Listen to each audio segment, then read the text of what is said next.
أعوذ بالله من الشيطان الرجيم.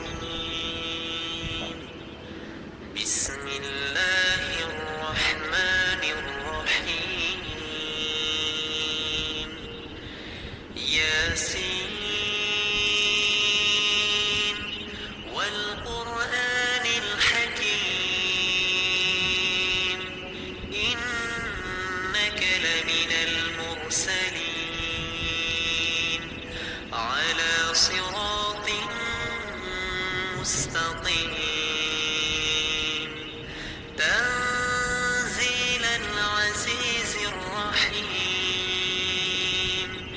لتنذر قوما ما أنذر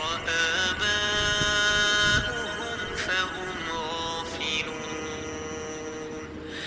لقد حق القول على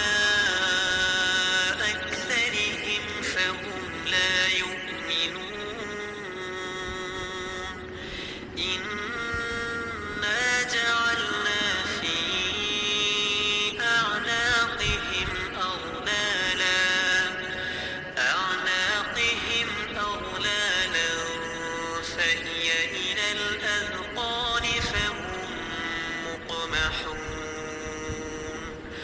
وجعلنا من بين أيديهم سدا ومن خلفهم سدا فأغشيناهم فهم لا يبصرون وسواء عليهم أأنذرتهم أم لم تنذرهم لا يؤمنون إنما تنذر من اتبع